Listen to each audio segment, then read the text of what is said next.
All right, well, everyone, happy Global Accessibility Awareness Day. This is really exciting. This is the first time that we've done something for Global Accessibility Awareness Day like this, where we've had something so open to public, and to have what I can only describe as the most expert person I know presenting to all of us about accessible documents is even more fantastic. And so my name's Amanda Mace. I am the Vice President of AbleDocs Australasia and in charge of the ADWebKey team. Some of you will know me because you've dealt with WebKey IT before, which has had a bit of a name change in recent months after merging with the global company AbleDocs. So you may know me, but what I want to do is introduce Adam. So Adam is my boss, so be nice, guys. And he's the CEO of AbleDocs Global. So Adam has been a global leader in document accessibility field for over 10 years. He specializes in PDF accessibility standards, and document usability by adaptive technology users. Adam is also the vice chair of the Standards Council of Canada, which is responsible for authoring of the ISO standard for PDF and PDF accessibility. Adam volunteers on several accessibility advisory committees and is a speaker at conferences around the world, sharing his experience and expertise. Adam, thank you so much for taking the time out in your evening to be a part of today and presenting to everyone. So I'll let you hand it over. I am, as people join, I will add them and mute them so that hopefully you won't have too much feedback until the end anyways. I just realized I was muted. That does seem like a canned presentation about me. It's fine. Like we're all good here. We're all friends, other than the fact that Australia has banned me for coming in for the last 3 years. But other than that, it's totally fine. It's an absolute pleasure. And Amanda, you know, even though you and I have never met face to face, we have tried to build out what we've been doing for the last year, and this is amazing. So I really appreciate everyone coming in, and I don't want to oversell any of my position. Yes, I've been making documents accessible for almost 15 years. And a big part of that is trying to recognize the challenge in document accessibility. And obviously our acquisition of WebKey IT and coming together is trying to start that conversation about document accessibility earlier in the conversation. Not one format is more important than the other. And I'd like to talk about that today, if that's all right with everyone here. It's an absolute pleasure. I have tried to get to Australia 4 times. I have been denied each of the 4 times because as a Commonwealth country and citizen of both Canada, the UK, and the EU, I assumed that I could just walk in. And the funny story, I can't, because Canada and Australia have this dueling battle between temporary worker visas, because Canada wanted to have, I don't know, less Australians work at Whistler, and then we needed more Australians working at Whistler, which was ridiculous because no Canadians wanted to work at Whistler, so I wasn't allowed to come to Australia. So this is what we're dealing with on an international level, and my hope is, based on this conversation, document accessibility can solve world problems, because I think that may be the nexus of how we solve international relations within the Commonwealth. So anyways, I digress. But it was interesting, and thank you so much for inviting me. GAD has been a very near and dear cause to my heart. The founder of GAD is a very dear friend of mine. Jennison Asuncion actually used to work for my mother many years ago, and that's how I got into accessibility, because my mom couldn't find anyone to work and make her documents accessible, and then that's how I got into document accessibility 15 years ago. Here we are, 15 years later, we're talking about the evolution of document accessibility, and it's been a fascinating evolution, and in many respects we've traveled so far and gotten nowhere. And I'm not saying that discouragingly. I'm saying that in that when I got into document accessibility in '09, I expected that we would be out of business in 5 years. That was my expectation. We can solve this. But the reality is we can't, because document accessibility continues to evolve. How we create accessible documents, how we encounter document accessibility challenges, how we consume accessible documents or inaccessible documents has continuously changed. And the reality is very few people understand how to really engage with document accessibility. So I started talking internationally about 12 years ago. My first international speaking engagement was in Germany. And I sat there and said, I cannot be more excited to talk to you about how we're solving PDF accessibility. We've got it. We can do this faster, better, cheaper, more sustainably than any other organization in the world. Shame on me. Here we are, still talking about, in Australia, the fact that we really haven't even scratched the surface of any document accessibility strategies whatsoever. And that's not a bad thing. It's recognizing where we are and what that journey looks like. So I started off by talking about the wars between PDF accessibility and web accessibility. And for those of you who have been in digital accessibility for longer than 10 years, you know that there was this war. And Amanda, you and I came from different approaches, but we recognized that there was room for both of us. And we had to end the war between formats. There is room for PDF accessibility, Word accessibility, Excel, PowerPoint, HTML, XML, AFP, any format just needs to be accessible. It's not one format is better than the other. We have to understand that we've got to make all formats accessible. So for 3 years, I spoke around the world about ensuring that documents needed to be accessible. And if you weren't going to make your documents accessible, that didn't mean that you needed to convert everything to HTML. We had to stop this war.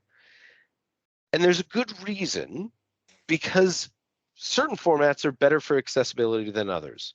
They're equally accessible, but we've got to look at sustainability. And I think this is where the experts in formats get caught up on each other. We sit there and say, well, I understand HTML, so I'm a web developer. I can make websites accessible. Well, I'm a PDF engineer. I know how to make PDFs accessible. You don't. Adobe sucks. So we're going to try and figure this out. And that's not thrashing Adobe. It's just recognizing that their expertise has nothing to do with accessibility. They're selling licenses, and that's fine. But this evolution over the last 10 years has been about recognizing how we understand this, correlation between how we make formats accessible and how we make it more accessible in a more efficient way. And I really, truly believe that after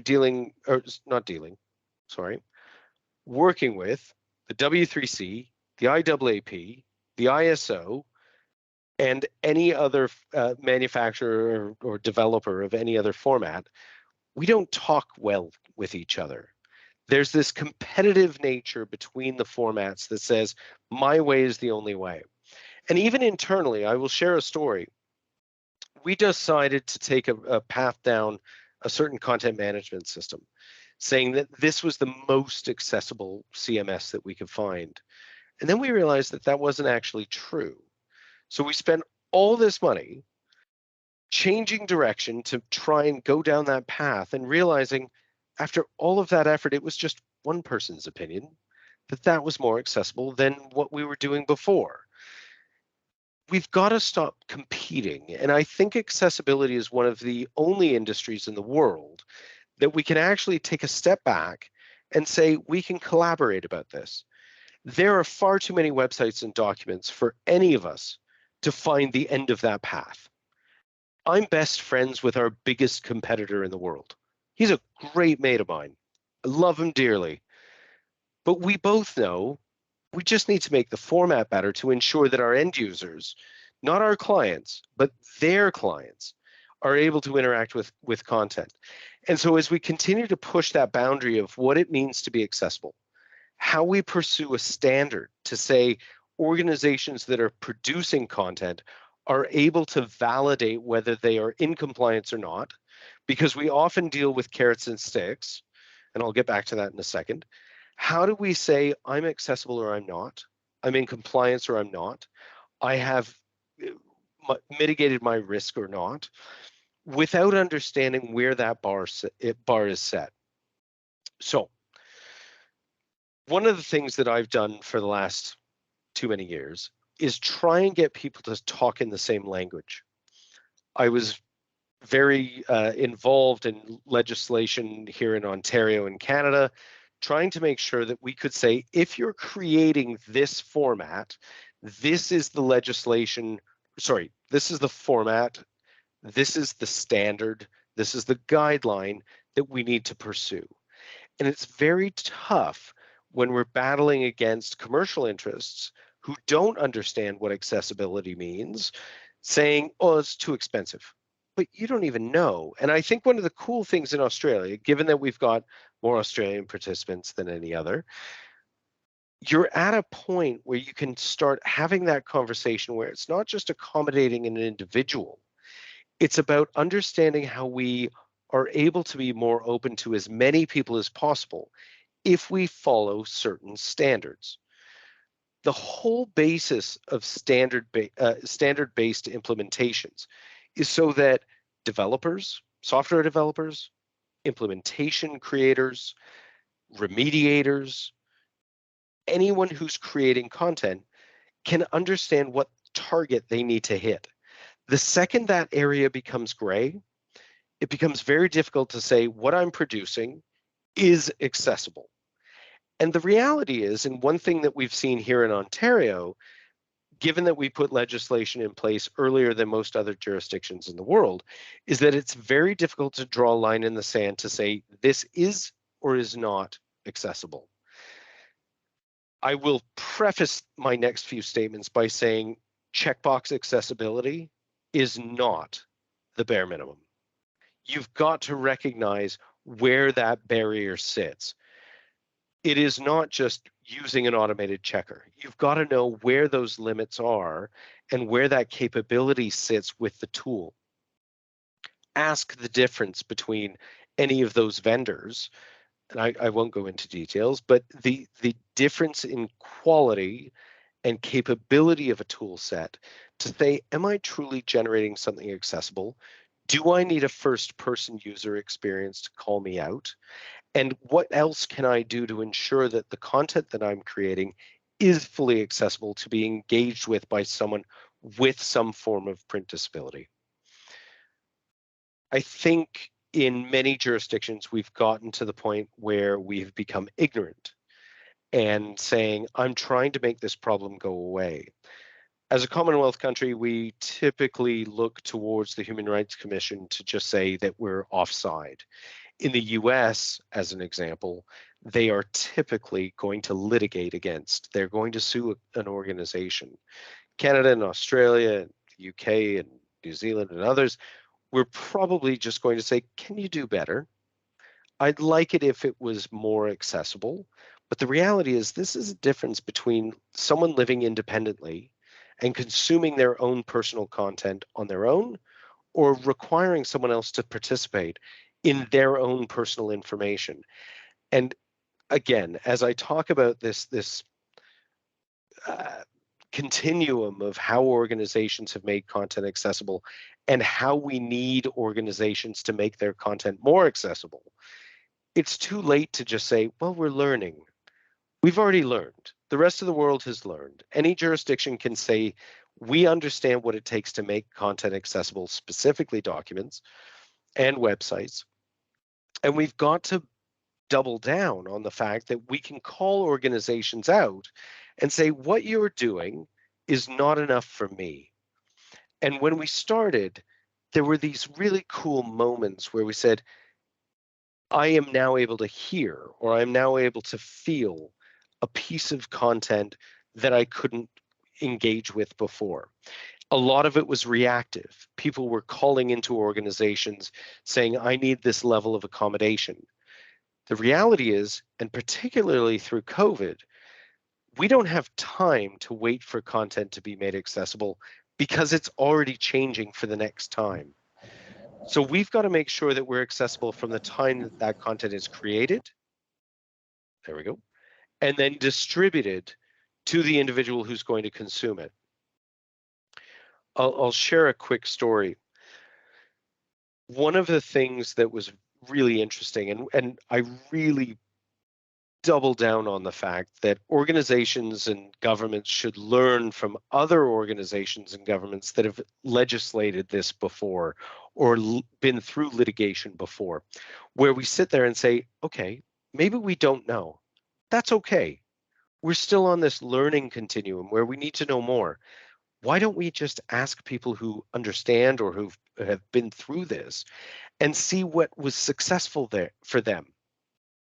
It drives me insane when people are afraid to ask for help, not from a consulting basis, but from I don't even know where to start.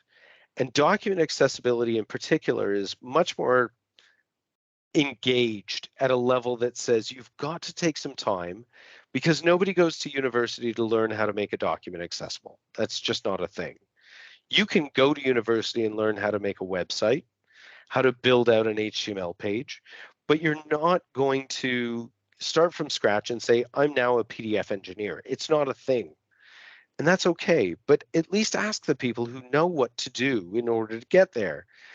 And we saw that in Ontario, there was a group that tried to train 56,000 employees how to make all of their documents accessible. This is 10 years ago now. They spent hundreds of thousands of dollars. And instead of asking experts, they decided to go with the cheapest option and say, teach us, how do we do this? The reality was they didn't even know. So turns out only 2 people out of 60,000 could actually make a document accessible because they took that upon themselves. Fast forward 10 years, I think that number has increased to 4. So and this isn't to be discouraging. It's recognizing that you've got employee turnover. It's that you don't have ongoing education. It's that you don't realize the change in technology and the tools that can help you make things more accessible as you go forward. And accessibility is something that changes every single day. We're trying as a global group, whether it's websites, documents, doesn't matter. How do we push the barriers out even further? How do we question each other about what our reality is today, dealing with today, and saying that's not good enough, and pushing it out 5 years, 10 years from now, saying we've actually solved this, or we've recognized a problem, we don't have the solution today, let's work on that going forward. And I think it's a really cool thing from the IAAP, the W3C, the ISO, that says what we have today isn't barrier-free enough.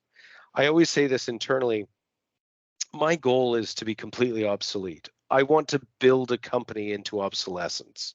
Because if we've actually done our job in document and digital accessibility, we shouldn't be in work. And that's not to say, particularly to anyone who's building a career in this space, that there isn't longevity in this career. But we are a stopgap for what truly leverages digital accessibility.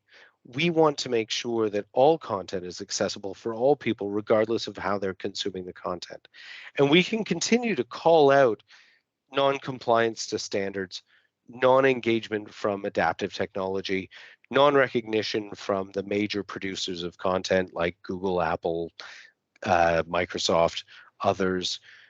But we've got to keep drilling down to make sure that we're able to contribute to a conversation saying, this piece of content isn't accessible for me.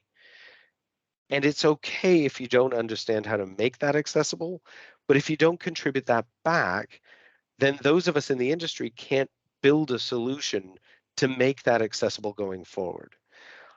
There was a big initiative I'm going to say 5, no, even further, 8, 9 years ago, that said you should never make a PDF. And everything you do in a Word document should be stripped down to effectively plain text. And anything on a website should be black text on a white background. And it should be completely responsive in a 12-point font at a minimum. And that's it. And for a long time, at least in North America, that was the guidance that was being put forward for digital content.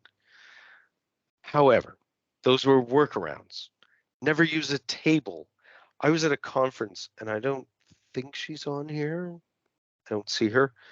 But I was at a conference with the CNIB, which is the Canadian National Institute for the Blind. And there were two people who were near and dear to my heart. I love them dearly. They actually taught me to make documents accessible 15 years ago. And they stood in front of a group of graphic designers and said, you can only use Arial and Verdana font. That was it. There was no other option. It had to be 12-point at a minimum, black coloring on a white background, Arial and Verdana. And you could feel the air come out of the room. Again, graphic designers, we want to be creative. That's not how we're creative. There's no way that we're just going to strip everything down. And black text on a white background is horrendously inaccessible for anyone with macular degeneration or any form of color blindness, because that contrast level is far too great for someone to engage. And this became law. It's the craziest thing to see that back then, legislation was written around poor guidance that didn't actually engage with end users, didn't engage with adaptive technologists, didn't engage with anyone in the accessibility space, but took advice from banks and insurance companies. And no offense if anyone here works for them, but it was, well, that's anything we're doing seems hard and expensive without asking anyone who actually knew what they were doing. So this became legislation in North America. And we've spent the last 10 years trying to undo that guidance because it was false. And now it's really cool to be able to be part of new dialogue where we're talking about how do we engage and how do we make content responsive? How do we change things?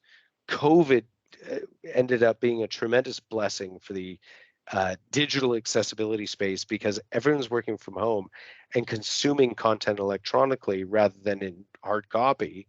And we needed to make sure that that content was accessible, it was reflowable, we could engage with it in any way that was coming at us. And then organizations needed to make sure that they could engage with staff, clients, consumers of content. And this is where we've gotten to now. So this became this amazing impetus for shifting our approach to making sure that digital content was fully accessible, compliant. Organizations were mitigating their risk. That's a big part of it. Organizations were making sure that when they were implementing digital accessibility strategies, they were sustainable. And the most important thing is that end users with print disabilities were able to consume that content in a way that worked for them. And I will say, out of the North American context, that got lost for about 10 years. People were trying to check boxes. Give me a testing tool, give me a creation tool that would create something that would tick boxes, and all of a sudden I'm fully accessible. Well, what we're seeing, and I truly hope you learned from this, is that organizations were trying to skirt what true accessibility was. This isn't about ticking a box. This is about engaging personal content with the individual who needs it in a format and a way that makes the most sense for them. Whether that is a visual way, an auditory way, some form of transforming that content into a more accessible way for them to consume without having to call a 1-800 number saying, I need this in a different format. We live in a world now, 15 years on from when I got into this, that can't wait for someone to accommodate. This has to be, everything we produce has to be accessible from the word go. And from one Commonwealth country to another, the whole reason for accessibility legislation in Ontario started with a massive lawsuit against the federal government from one individual who couldn't apply for a job. There was a form, it was completely inaccessible. That individual then sued the federal government saying, I can't apply, I'm completely qualified. The federal government said, we'll get to you. 8 months later, they finally found some sort of accommodation, which was ridiculous because making a 3-page form accessible should take an hour. Return that back. They then got sued continuously and aggressively pursued a countersuit against that individual, lost again. And this completely changed the landscape in Canada to make sure that all content was fully accessible, recognizing that 70% of the population will be over the age, 70% of the population between 19 and 70 will have some form of print disability within the next 10 years. That is a massive segment of the population. And to think that someone is not going to have some sort of print disability is just ignorant. We deal with this all the time when organizations say, I don't need to deal with this. We don't have anyone who's blind who works here. Okay. One, you don't know that. Two, that can happen tomorrow. You can get hit by a bus on Thursday, and all of a sudden your entire world changes. And do we want to live in a world where we're looking for accommodation, or we live in a barrier-free existence where everyone has equal access to everything at all times? And we know that it's going to cost so much more for an organization to accommodate someone rather than ensuring all content is fully accessible at all times. So I realize I'm cramming a ton of stuff in. I have full backup for everything I've said, and if anyone is questioning anything that I've claimed as part of this, but I would love for this to be interactive and answer any questions that you have, because that level of accessibility for any digital content is a critical part, and why GAD was founded in the first place was to raise that awareness and recognize that this isn't about accommodation, it's about barrier-free access for everyone at all times. And I think too many people are afraid to ask for help or ask the tough questions of, well, is this accessible? You're not going to be called out immediately, but you will be called out eventually. So why wouldn't you be proactive about it and say, hey, where are we? We do audits on our site all the time just to make sure that everything we're doing is fully engaged by everyone and all users as often as possible. So I really want to encourage everyone to be almost vulnerable about it and say, where are we? Am I accessible? Am I not? Where's my line in the sand? And after all of these years of pretending that this is never going to hit my front door, it's here. And it's GAD 2022. And why shouldn't we encourage everyone to say, let's draw a line. Today, this is the most inaccessible position we'll be in. And over the next few days, weeks, months, years, we are going to take a stand and be more accessible going forward. So Adam, I think you've just reminded me why I love working with you. The passion is obvious, and anyone who knows me knows how passionate I am. And yeah, it just reminded me of the very first time we spoke in the lead up to the merger between WebKey and AbleDocs, and how excited I was to be able to work with you. So we do have a couple of comments, and I'd really encourage everyone to pop. If you're not comfortable putting your hand up and speaking, please pop your questions into the chat, and I'll read them out for Adam. So Adam, the first one's actually just a comment, but I'd really like to read it out just because I agree it's such an important point. So it says, hi Adam, Ben here from Perth, and I am blind and working in local government. I'm leading our workplace in this area as a user. For me, it seems I have to use JAWS, NVDA, Narrator, Zoom text just to read one document. I want this to change. Teaching developers is such an important part. And I really feel that comment, Ben, because I think that's true. There's so much that needs to happen in this space, particularly here in Australia. It's one of those things, and thanks, Ben, for the question. we are so reliant on so few organizations that are truly committed to trying to make accessibility happen. NVDA, JAWS asterisk, um, there is a different motivation for those who are committed to barrier-free access. And we've got to push those organizations to understand how people are going to interact with content. And one of the problems that we face is that obviously there are commercial interests. There's no way around it. JAWS is owned by a private equity firm. VoiceOver is owned by Apple, and Narrator is owned by Google. And NVDA is not for profit, and if they don't get funding, they can't continue to build.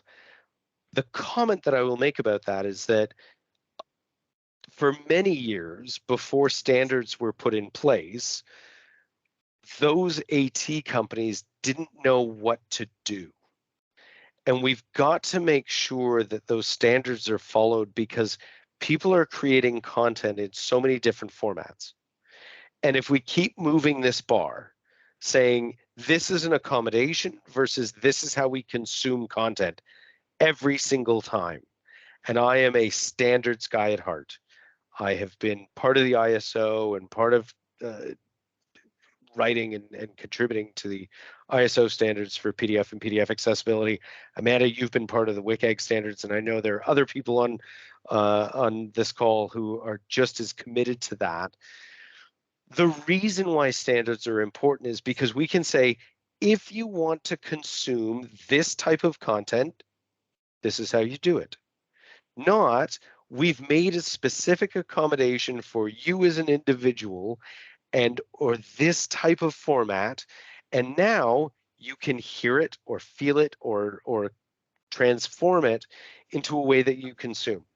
If we are standards-based, software developers are going to be able to leverage that position and say, if you have X type of print disability, it doesn't matter what it is, we understand how to engage with that piece of content and filter it out into your type of consumption.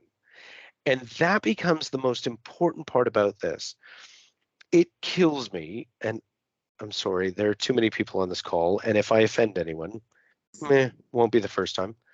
One of the most important things is that organizations like JAWS, Freedom Scientific, built their model around workarounds, not based on standards, but if we come up against X, we're going to try and make that read. And they don't participate in the standards groups, which is horrendous.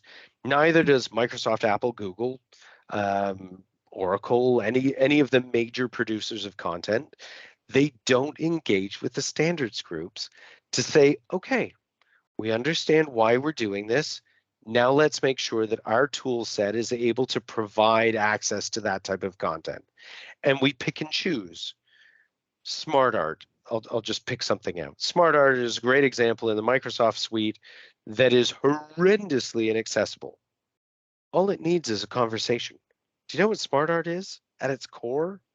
It's a list. That's it.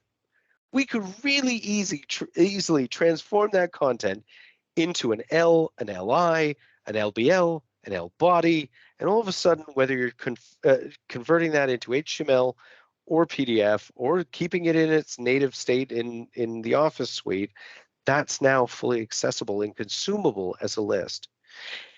And we forget how to break down the semantics of content so that other tools and consuming devices are able to interact with it. So, I hate to soapbox, but if we aren't pressuring software vendors to follow standards, we will never find a common ground to make sure that it doesn't matter how old you are, what your learning ability is, what your level of engagement is, or what your adaptive technology is. We're never going to find a common ground. Even Kurzweil is, and I'm not thrashing it, but it's a workaround. It's not based on standards. It's trying to give access to something that was previously inaccessible. but there's no reason for it to exist today. There just isn't. If we made sure that the consumption devices and adaptive technology were able to engage with digital content at the start. So I have a question here from Victoria that says, do you believe there will be a point of resolved for document accessibility? What do the solutions look like? AI, technology, new software? Yes. Next. Well, that was simple. Sorry, that was you. I'd love more softball questions, Victoria. Anytime you want to lob that out there.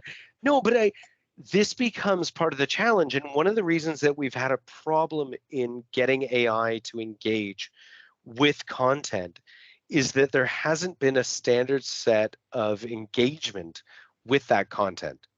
If we know that a heading is a heading because the author identified that as a heading and didn't just increase the font, make it bold, underlined in a different color, then we can do something with that content. This goes back to, the second grade when you start engaging with word processors. Oh, wow, I just sounded really old. Sorry, Microsoft Word or Google Docs. Thank you. And realizing that if we put a little bit of code structure around that content, we can do more with it. We get really excited about how great my website looks because we've used CSS and engaged with those types of pieces to give more visual engagement with content, but documents become flat. And I think that becomes part of the problem. So AI can guess. When you go into Acrobat, and nothing against Adobe whatsoever, or iText or IBM or any other organization, even ours, when you don't put any effort to how one piece of content relates to another, we're guessing. Okay, so this is bigger and it's bolder and it's underlined and it's blue. Is that actually a heading? Or maybe it's a commercial for, I don't know, the fair next week. We have to guess. And if we don't teach people how to create content in a more accessible way, again, it goes back to developers not understanding how to consume that content and do something else with it. Because at the end of the day, if we make our documents and websites accessible from the start, that content is now accessible for people with disabilities on any device, computer, laptop, tablet, phone. It's immediately responsive because that's how content is consumed. It's search engine optimized. We can do something to repurpose that content. And all of a sudden, we've really solved all the problems in the world. Or, well, it's pretty on the screen, and that's good. And we can't do anything with it. I mean, COVID is an amazing thing that has said restaurants need to put all of their menus on websites. And the number of restaurants that have just taken pictures of their existing menu and said, well, use a QR code. That's good. I'll QR code this and I'll look at an image of a menu rather than here's a responsive representation of the menu. So it actually shows up decently on my phone. The gap is enormous and it's ridiculous. There's no reason for this whatsoever, other than we as an industry and consumers have not done a good job to educate restaurateurs that you need to just do this little extra step, and it's not that hard. But if we don't engage, and one of the things that we've seen in North America in particular is the vilification of organizations who haven't made content accessible. And particularly in the US, this aggression towards how dare you not include me? Okay, but maybe they don't know. So what if we take an approach that says, it'd be helpful if all you did was this, and I'll show you how to do it, but just put your website and your menu in an accessible format, and it's not that hard, and it'll look great. And then all you have to do is change out the special of the day today for the special of the day tomorrow. They just don't know, but they don't want to be yelled at anymore. And it's this weird balance between education and I'll go back to yelling, where I think as an industry, those of us who are in the space and have been in the space for a long time, we live in a bubble. We know accessibility because this is what we do. But 98% of the population has no idea. They're completely ignorant towards it. And we do a terrible job of saying, I just want to show you this cool little thing that will help you engage with at least 10% more of the entire population, if not more, as we face a growing or an aging population, to engage more customers or engage more individuals to be able to interact with the content that you're providing. And it's a much better stick, maybe carrot. I don't like the approach of all of a sudden you're going to unlock $4 trillion of spending power. That's nonsense. Nobody's doing that. But we could just have a conversation and get that much further with make it accessible, and then everyone has a better experience. Absolutely. Okay. So I loved all of that. There's so much there. I want to actually have this conversation, but Sorry. I can't keep the questions. It's so good. Book a meeting. I try that. Yeah, fair enough. So Brad said, let's say we have accessible web content and accessible documents. What are your thoughts on how the two work together when documents go from being used to support web content and start being a pain? Ooh, that's a curly one. That is a curly one. Okay. So my comment is stop the fight. Any content that's being presented should be accessible. There is room for every single format to be engaged with. I have my personal opinions. I don't believe that everything should be a PDF. I don't believe everything should be a website. I don't believe everything should be a tweet. I think there is a time and a place and a level of engagement that makes sense for that type of content. What kills me is when organizations are trying too hard and replicating their content in an accessible web page, an accessible PDF, and then an image on their tweet or Instagram post, whatever, with alt text that then lays out everything that's in that image. That's ridiculous. If we're doing our job correctly, then pick one and go with it. If you have any of the major browsers, document consumption applications, particularly ours, ADReader, it's free, so I'm not gaining any from this. Free plug, ADReader, fully accessible for PDF UA compliant files. But you're realizing that content can be engaged with, and that's all you're trying to do. So my comment to you, Brad, is that when you're creating that content, what are you anticipating 99% of your users to consume? Are they going to access it through your website? Are you printing it off and then providing a document? Or are you blasting it out on some social media platform? Whatever platform you're choosing, there is a way to make that content fully accessible and ensure that content is fully accessible. Everyone has always assumed that I'm just all PDF, and that's not the case. I mean, I have a giant tattoo on my back. It was a weird night. But you've got to make sure that when that's not true. Maybe it is. You don't know. But you've got to make sure that whatever you're posting that content is barrier free to everyone who's consuming that content first. The second you make an accessible version, you've now created either a stigma or an additional barrier for someone else to access that content. And it's completely unnecessary. This is 2022. Doesn't matter the format, we can make that accessible, period. So pick one. And if you're going with it, make sure that you're embracing that going forward.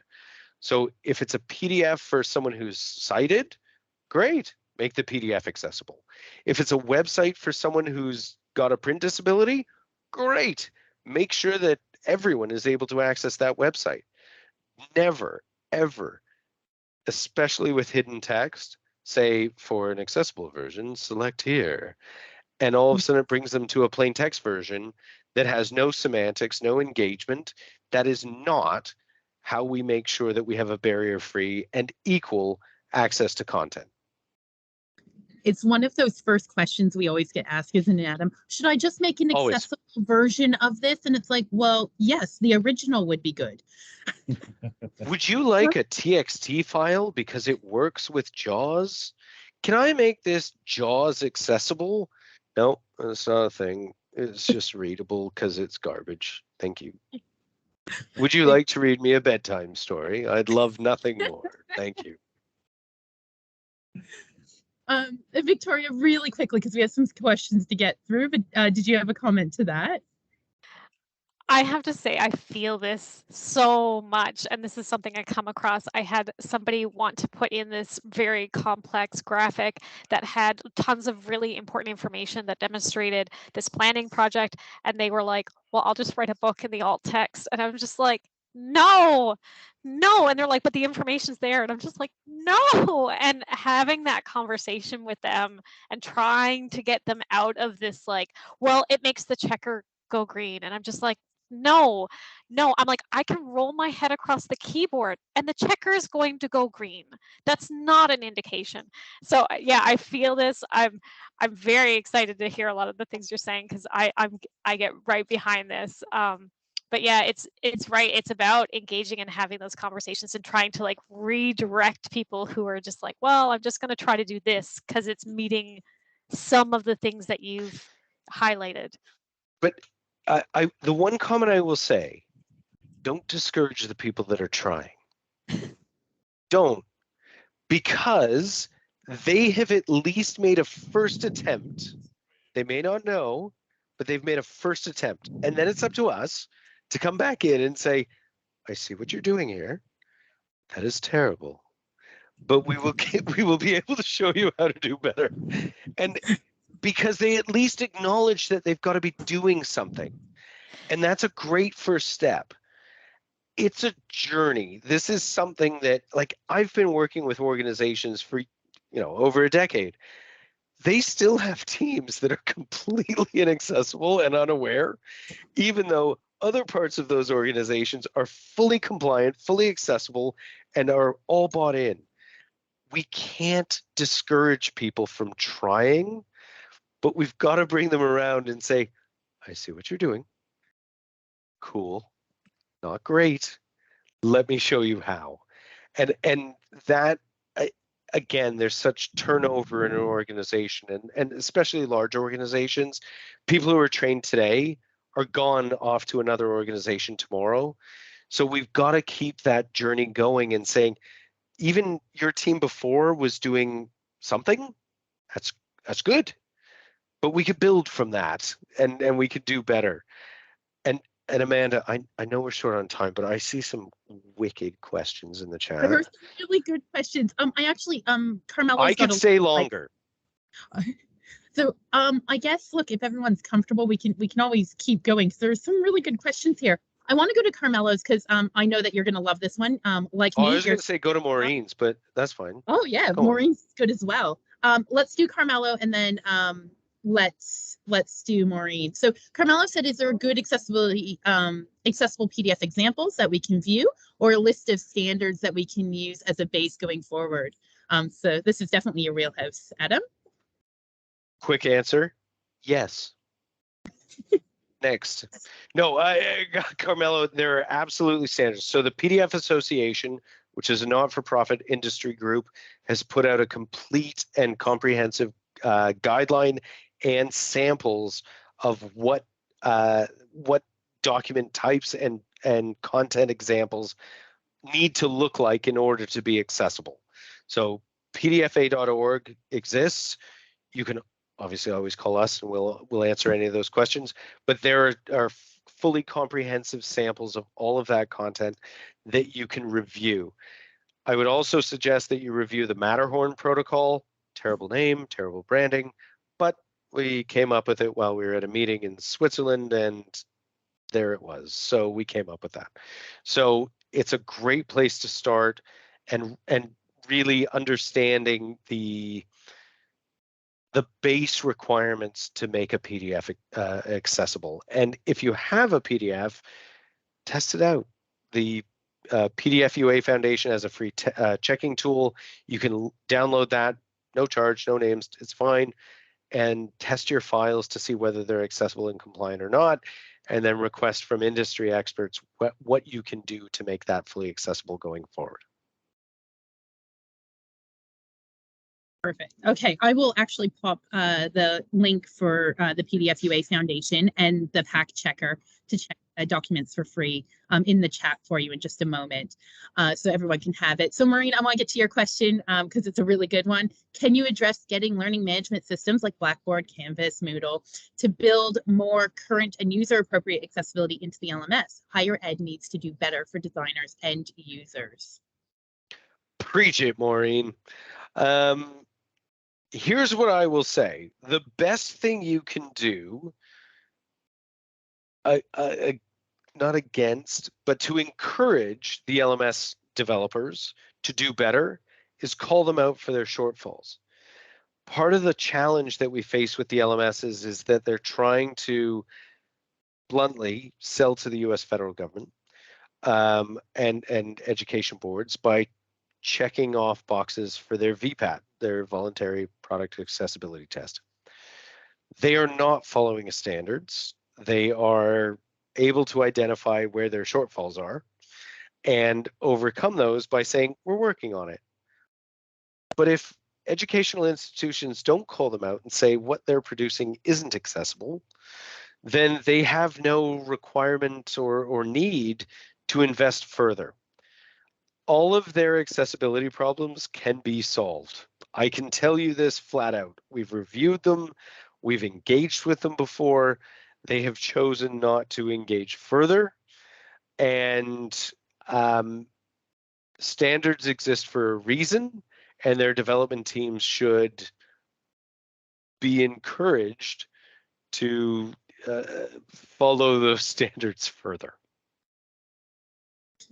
Absolutely. We work with a couple of LMSs via ADWebKey, so our ADWeb team at AbleDocs works with a couple of LMSs, and I have to tell you that there are some that are aware and they're trying to do better. And I think being a lot of them, particularly on LinkedIn, follow them, poke them about accessibility, ask what they're doing about for their next release, because the ones who are doing a good job are really happy to talk about where they are in their journey. So we've got some great clients in that area which are trying to do better. And it is a bit of, Adam, you said it earlier, it's not that you were bad before, it's that you didn't know better. And at some point you have to do better. So once you know, it's on you to do better and really encourage your vendors and people around you to do a little bit better.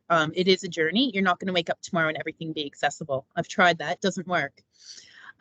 Stephanie Edwards asked, where can we go to learn to do better? I want to do better. And Adam, I know you don't want to do the sprucing, but AbleDocs is a good place to go to want to do better.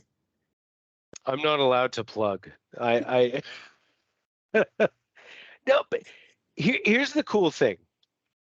This industry, for the people that truly believe in digital accessibility and creating barrier-free content, I will tell you, you don't have to pick AbleDocs, but pick one of the vendors that actually believes and follows through with accessibility. Pick great companies. I'll tell you, our biggest competitor is CommonLook. If you don't want to pick us, at least pick CommonLook because they believe in the standards as well. And it's uncommon to hear for a CEO to say, at least pick us or our competitor. But there's a reason, because we actually believe in it. Their CTO is one of my closest friends in the industry. We built the standards together. We truly believe in this. What I don't want organizations to do is try and just find the cheapest escape route and say, oh, I ticked a box. Here's an overlay and now I'm done. Or here's a QR code that I stick in my document and I'm fine. That's not how people consume content. I think one of the cool things for those of us who've been in the space for as long as I have or longer, all we want to make sure is that organizations are generating and distributing fully accessible content. That's it. And you're going to find a good fit between one organization or another as your supplier or your trainer or your software vendor. But find what works and find something that's sustainable. I believe, obviously, we're the solution, but if you're not going to pick us, cool. At least call us to ask for our competitors who we actually believe in are doing a good job. And I know that sounds bonkers, but that's how much I believe in our approach to making sure that content is fully accessible and compliant and barrier free for the people who actually need to consume content in an alternate way. And that's where I think we have failed for many years in not being encouraging of more entries into the space to make content fully accessible. Adobe's great friends of mine, but they're not in the business of digital accessibility. They're in the business of selling content management systems. That's what they do. Yes, they built the PDF standard, but it's not theirs anymore. So you can't call Adobe and be like, I don't like the way you tag a document. They don't care. And that's nothing against them. That's not how they generate revenue. So ask the people who are actually passionate about this. If you have a WordPress site, we have the name of the king of WordPress accessibility, or any other CMS. Ask. Don't be afraid to ask. And I think that's one of the coolest things in digital accessibility. Most of the participants just want to help you solve the problem to make content accessible. I think that's what we love about the industry, isn't it, Adam? Is that we're all we're all for the right reasons. You don't get into accessibility to be rich, which is unfortunate, but very true. You don't do it to be rich. You do it because you really do want to make everything as accessible as possible for as many people as possible. We have, and we'll make this our last question, unless anyone's absolutely bursting to ask Adam more, but Jesse Stevens has said, I struggle getting our developer to create accessible document to the level that I believe it ought to be. Any advice? Please note our developer is a contractor for the state, so we can't just go anywhere. Fire them. Oh, no. Here's the thing. Contractors will tell you anything to win a contract. Scary reality. You've got to validate their skill set and question it and make sure that you're getting what you need. It's very easy in 2022 to validate whether a piece of content is accessible or not. You can't hide behind it. And unfortunately, organizations have leveraged this without actually having the skill set in-house. Question it. And if you're not sure, we bid on contracts all the time where an organization has a third party validate our work to ensure that we can make that content accessible, which is, in my opinion, pretty rich. But we know what we're doing, and I'm happy to be questioned all day long. And you should too. At the end of the day, the most important part is that you're producing fully accessible content. And if you're not sure whether your contractor can do it, call them out. Show us an example. Question that metadata. Is it actually their document, or did they use someone else's document? Is it the same team? Don't just get one file, get 10. Was it done by the same group? And don't ask for 10,000 page documents. Come on, be realistic. We're all in business. We all have lights to keep on. But make sure that you're seeing how that content is engaged with, how it's made accessible, and then even ask them on the fly. Thank you for providing your file. Here's one of ours. We'd like to see how you make that content accessible, whether it's a PDF or a web page. How are you engaging with it? I think too often organizations are trying to do the right thing, but get taken advantage of and not question where that content came from.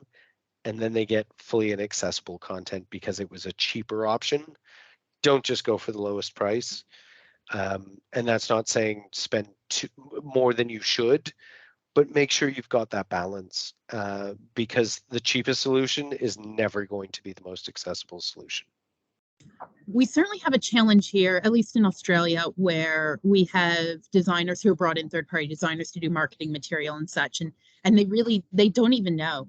And in fact, we've had a particular client, unfortunately, who has gone through a slew of design vendors, and have literally had to pay for them to be trained by us to make their InDesign files accessible, to produce an accessible PDF, because even though these were very big name firms, they really had no skill set in this area. There's a lack of skill set. And I would just add to that, Jesse, that every person has a different switch when it comes to accessibility. And I learned this really early on.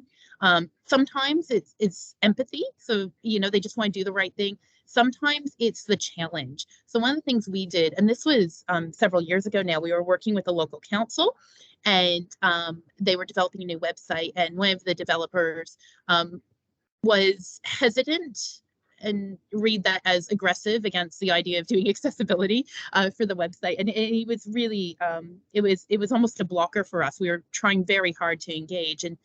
And one of the challenges he was having was around a calendar widget. And I couldn't get through to him. I mean, honestly, I think this guy hates my guts to this day. But one of the things that we were able, and the way we got through to him, was we brought one of our user testers in. So we have two teams, one who audits from an ADWeb point of view, one who does a WCAG audit to the standard, and a team that does usability testing. And these are all users who have a different type of disability that affects the way they absorb digital content. And we brought in one of our blind user testers, and she sat there in front of him, and he watched her try to use the thing he had built, and it didn't work. And to him, suddenly he had someone in front of him who couldn't use something he wanted to make work. So that was the challenge. And he was fixing it on the spot. Does it work now? Hold on. Stop. Let me try this. Does it work now? And that was his light bulb moment. And I think everyone has a different light bulb moment. You have to bring them along on the journey. And the thing I love about AbleDocs and what we do here is we will never in anything just hand you something and run. We don't do testing, hand it to you and run away. We hold your hand for that journey. That's what we do. It's how much we believe in what we do. And the end result is actually getting you to a point where you're producing accessible content. So I thought I'd share that just because it seemed really relevant. Everyone has a different light bulb. Shameless plug. Shame on you. This is a not-for-profit engagement. Come on. Like, to be fair, I've got our sales guy next to me, so I'm just trying to make him proud. No, but I, as I said earlier, when I entered this industry, I thought we'd be obsolete in 5 years. Oh, we can solve this. 15 years later, it's like, we are nowhere close. Like, every development group is trying to come up with something else. So why not just ask? Why not persona test it? Why not see what that software can engage with? Because what we can do in a digital context is never going to change. It's going to expand. It's going to be something new. It's going to be cool. We want to push the limits of what we have today. It's going into 3D maps, the metaverse, whatever the hell that is. I want to make sure my Bitcoin is fully accessible. But if you don't ask how to engage with that interface in a non-confrontational way, but ask the people who actually know how to engage with it, not just your persona, but multiple personas. And then we can make things truly accessible and barrier-free. And that's what's cool about, I think, a lot of the people on this call and how we engage, how we're committed to accessibility. It's, okay, this works for me. Does it work for you? And if it doesn't, how can we make that happen? Look, that seems to be the end of our questions. But Adam, thank you so much. I realize it's quite late there. As always, fabulous to hear you talk and to hear your passion really come through on the screen. Thank you everyone for showing up. Our plan is I will take some time to put together a transcript and some captions for this recording, and we'll pop it on the ADWebKey YouTube page. So thank you everyone for coming out. Remember that today's about awareness for accessibility. So don't just walk away and forget that you've been to this webinar. Walk away and do better. talk to people about doing better, talk about accessibility, what digital accessibility means, and how you can engage more. So everyone, thank you so much, and be on the lookout for the video on our YouTube channel, and you can watch it again and share it around. Thanks, everyone. Thank you. Can't wait.